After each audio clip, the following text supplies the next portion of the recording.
ভালো লাগার জায়গা, ভালোবাসার জায়গা, প্রিন্সেপ ঘাট।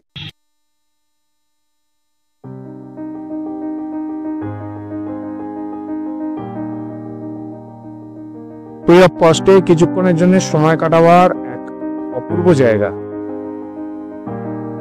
কলকাতা হেরিটেজের অন্তর্গত প্রিন্সেপ ঘাট কলকাতার অন্যতম পুরনো এবং জনপ্রিয় দর্শনীয় স্থানগুলোর মধ্যে একটি। প্রচুর হিন্দি এবং বাংলা সিনেমার শুটিং হয়েছে এই স্থানে। বর্তমানে এই জায়গাটি প্রি ওয়েডিং ফটো এবং ভিডিও শুটের জন্য বেশ বিখ্যাত।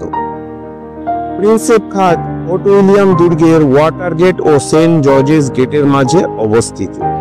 1841 সালে নির্মিত এই ঘাট এবং স্মৃতিসৌধটি অ্যাংলো ইন্ডিয়ান ইতিহাসবিদ জেমস প্রিন্সেপের নামে নামাঙ্কিত।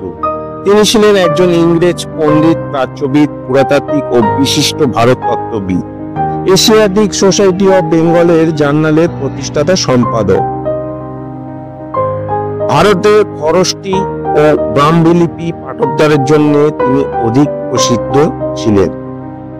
ভারতের টাকশালে মুদ্রা, ধাতু পরীক্ষার কর্মজীবন শুরু করে মুদ্রাশাস্ত্র, ধাতুবিদ্যা, আবহাওয়া বিজ্ঞান বিষয়ে অনেক অবদান রেখে গেছেন।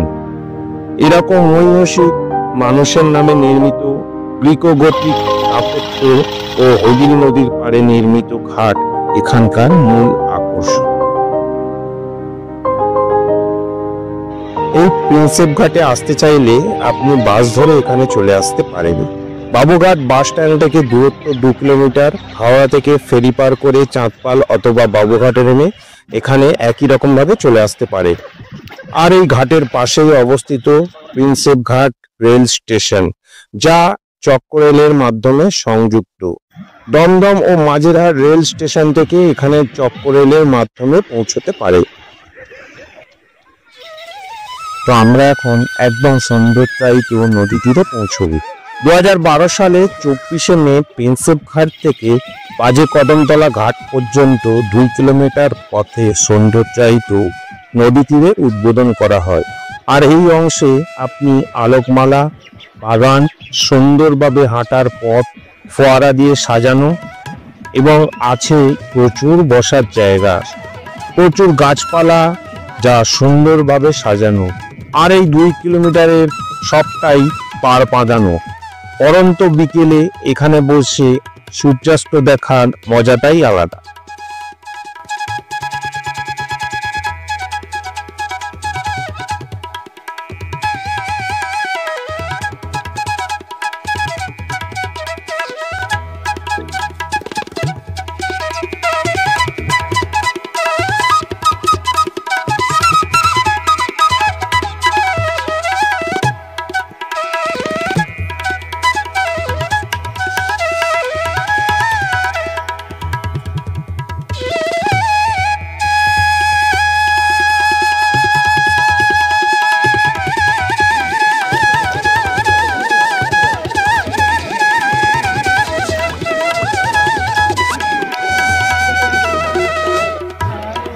আর এখন যে স্থানটি দেখছেন এটাই এখানকার সব থেকে জনপ্রিয় জায়গা।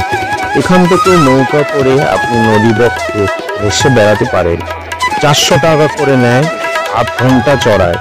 একটা নৌকায় সর্বাধিক 6 জন উঠতে পারে। বেশ জনপ্রিয় এই নৌকা ভ্রমণ। লাইনও পড়েছে এটাতে ওঠার জন্য, দেখতেই পাচ্ছে।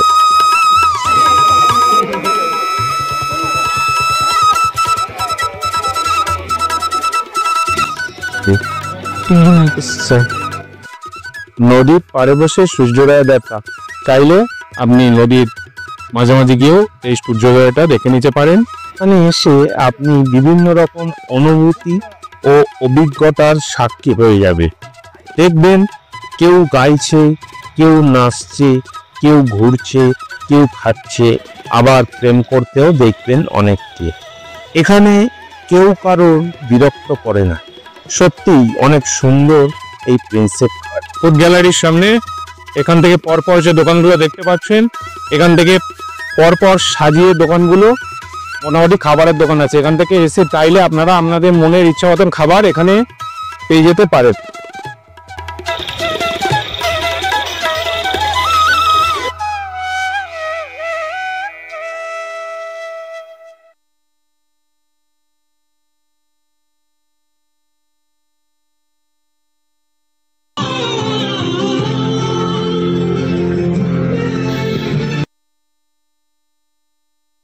এই গরমে বিকেলটা কাটাবার জন্য একদম আদর্শ জায়গা হলো এই প্রিন্সেপ পার্ক।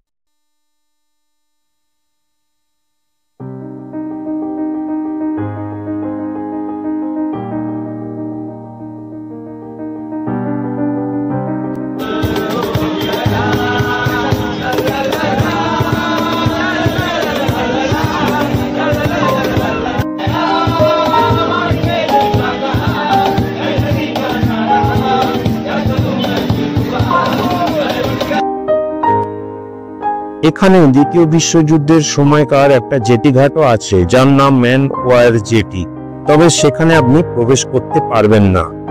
এছাড়াও এখানে একটা হনুমান মন্দির এবং একটা রাম মন্দিরও আছে। আর নদীর পার বরাবর বসার জায়গা তো আপনি পাবেনই, সেখানে বসে সূর্যাস্ত দেখার মজাটাই আলাদা। আরো দেখবেন এখানে ডান দিক থেকে একদম নদীর পার বরাবর একটা রেল লাইন বেরিয়ে গেছে, যেটাকেই চক্ররেল বলা হয়। আর এই চক্ররেল ধরেই আপনি এখানে চলে আসতে পারেন। একদিকে পড়ে দমদম আর আরেক দিকে পড়ে মাঝেরহাট। এই প্রচন্ড গরমে একটু স্বস্তি পেতে চলে আসতেই পারেন এই প্রিন্সেপ ঘাটে। আর এই প্রিন্সেপ ঘাট থেকে একটুখানি ঘুরে নিয়ে হাঁটা চলা শুরু করুন। আর হেঁটে এই 2 কিলোমিটার দূরে বাবুঘাট বা ইডেন গার্ডেন স্টেশনে আপনার জার্নিটা শেষ করুন। এখানে আপনি ঠিক 6:30টার সময় বেনারসের মতন গঙ্গা আরতিও দেখে নিতে পারেন। সেইটা দেখে নিয়ে আপনি বাড়ির দিকে যেতে পারেন। আপনার এই যাত্রাটা অবিস্মরণীয় হয়ে থাকবে। তো প্রিয় দর্শকবৃন্দ, আপনারা দেখে নিলেন প্রিন্সেপ ঘাট। প্রিন্সেপ ঘাট থেকে হাঁটতে হাঁটতে আমি ইডেন গার্ডেন্সে চলে এসেছি। আর এখানে একটু পরেই শুরু হবে গঙ্গা আরতি, যেটা আমার চ্যানেলে দেওয়া আছে, ওটাও আপনারা দেখে নিতে পারেন। আর এই প্রিন্সেপ ঘাটটা দেখিয়েছি। আশা করি আপনাদের ভিডিওটা ভালো লেগে, যদি ভিডিওটা ভালো লেগে থাকে অবশ্যই লাইক এবং সাবস্ক্রাইব করে দেবেন। দেখা হচ্ছে আপনার সঙ্গে আমার পরে কোনো ভিডিও।